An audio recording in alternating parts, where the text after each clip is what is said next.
Hello and welcome to another episode of the Virtual Engagement Ideas Summit. Our guest today is Chris Singleton, joining us from Charleston, South Carolina. How are you today, Chris? Doing well, man. I'm doing great. Good to see you. Chris is a keynote speaker and travels around the country, and we're going to talk a little bit about that. We're going to talk about how quickly you pivoted into virtual engagement, but more importantly, I want to talk about this month for you. And it being the 5-year anniversary. So I want to honor that and give you an opportunity to share that part of the year and your life and your story.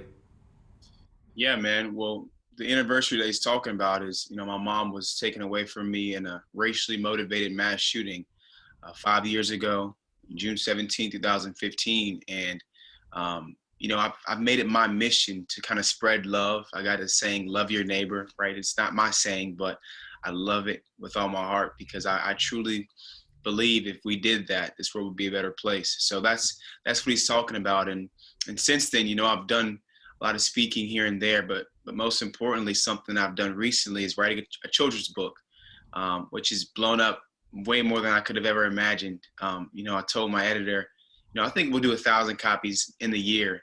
And we did 1,000 copies in the first 2 hours. So it's done really well. I think we're at 10,000 now. So it's a blessing. Congratulations. And it's a book for children and for families. It is. Yes. It's a book called Different, a story about loving your neighbor, Yeah. teaching kids to be accepting.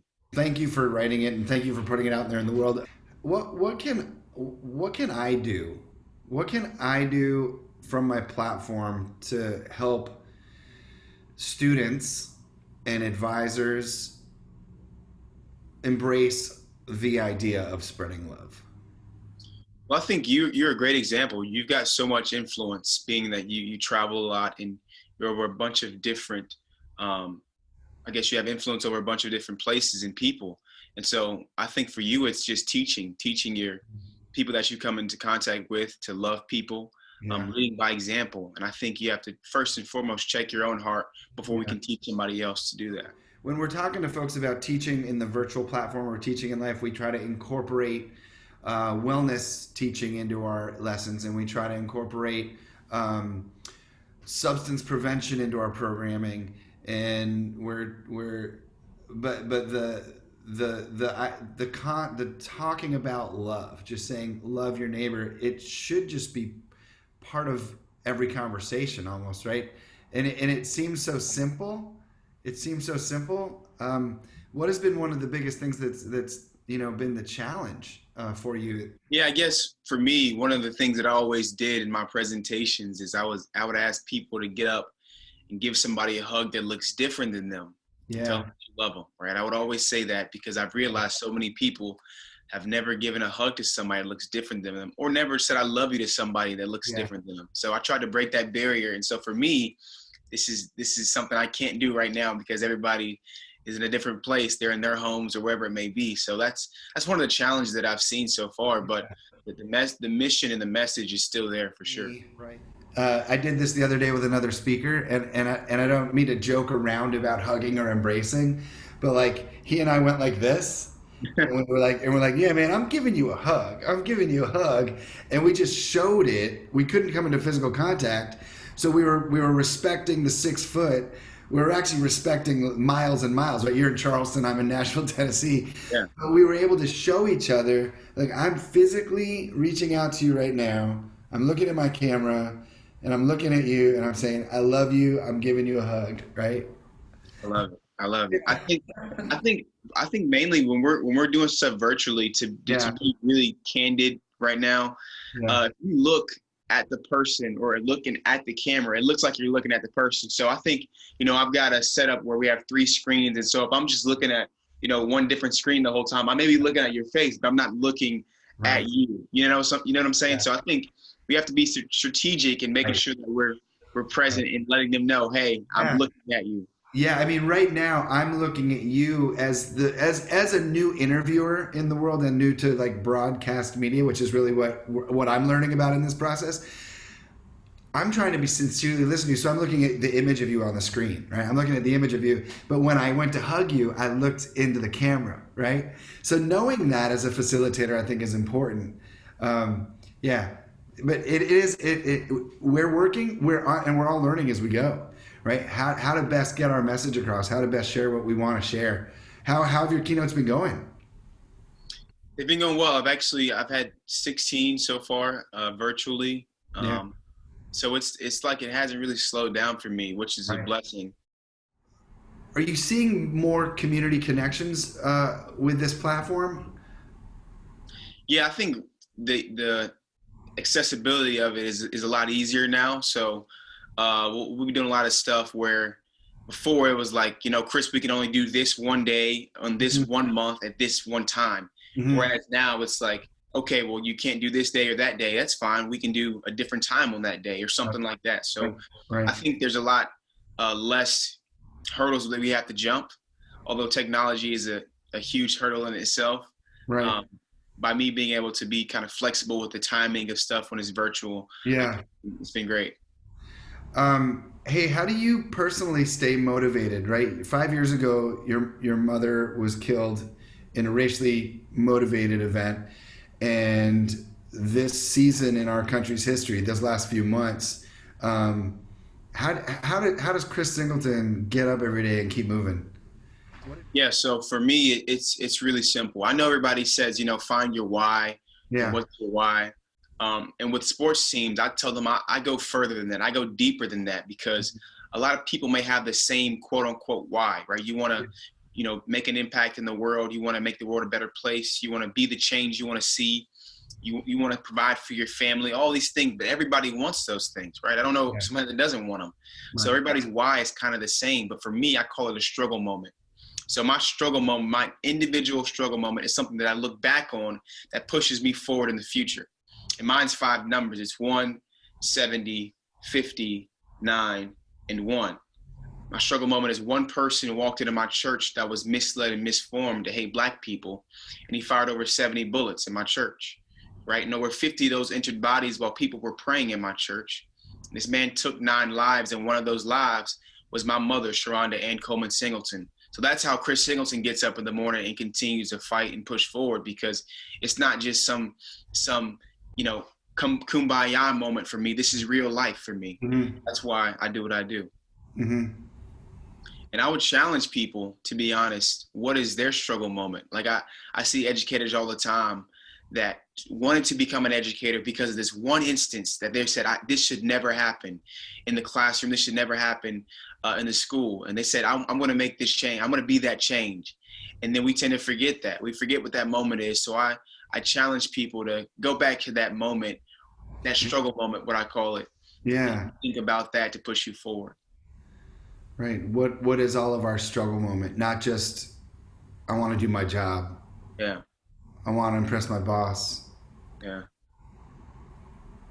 That's a good lesson. I love it, man. And it pushes me forward. It Yeah. truly Yeah. does. I'm Yeah. not just saying that. That's what No. keeps me going forward. Right. Right. What is the image behind your head? Oh, so behind my head, and this is like my 3rd setup. So Yeah. I've learned a lot during the virtual, backdrop stuff. I've learned that less is more. Yeah. For me, I used to have this wallpaper in my office where it was just, you know, out there. It was awesome. It had pictures everywhere. And then when I started looking at the videos, I'm saying, man, people are probably not even focused on what I'm saying. Uh-huh. And I see your setup is so, calm. And I always see that less is more. So behind me, I just have one painting of a bridge Mhm. where people, thousands, tens of thousands of people gathered in Charleston after my mother was killed.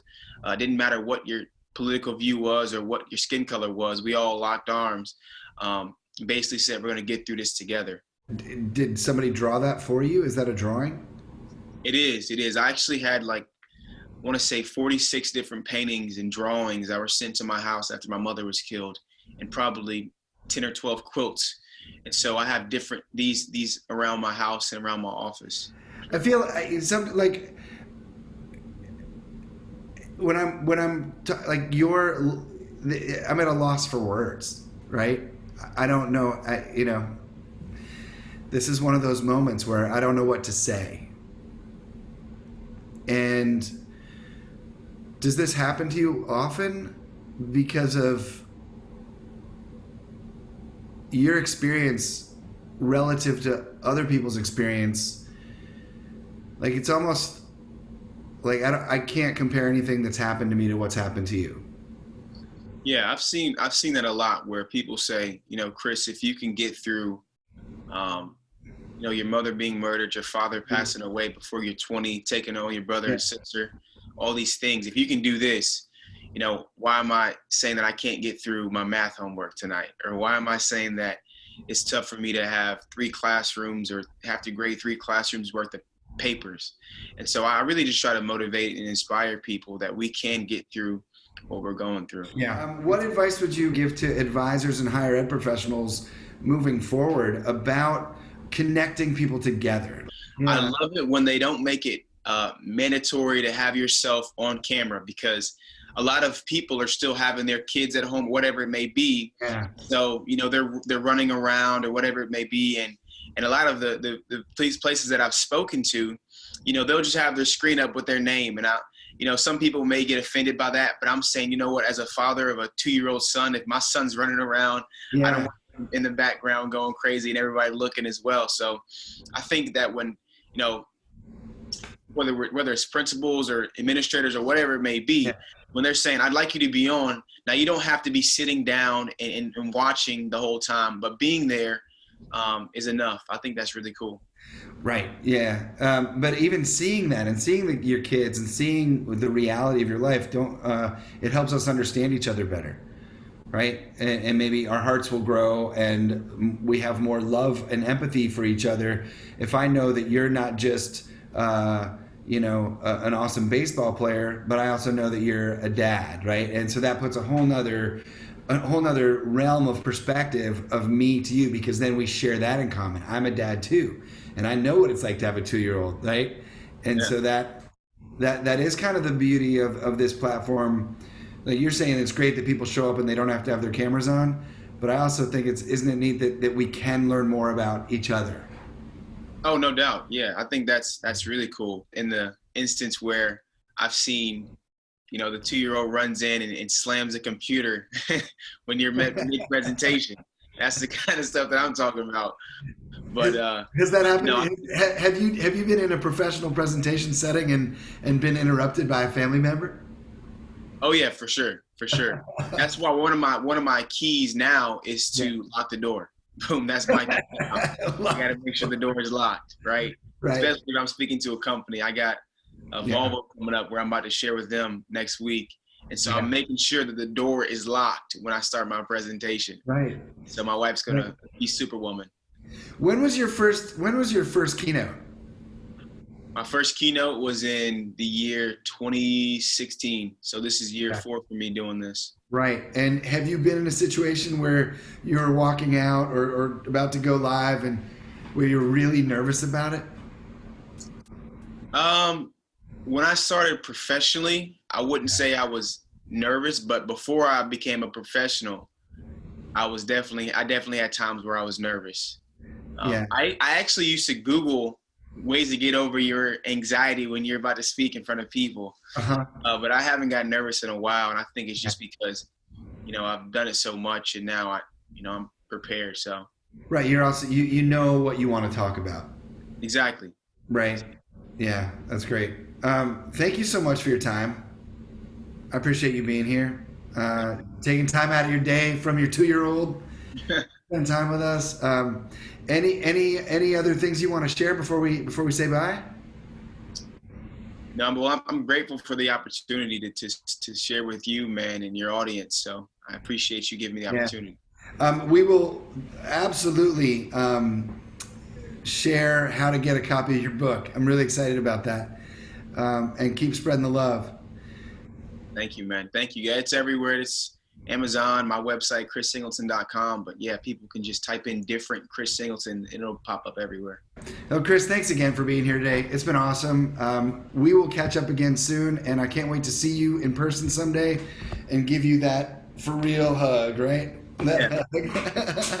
All right. Take it easy.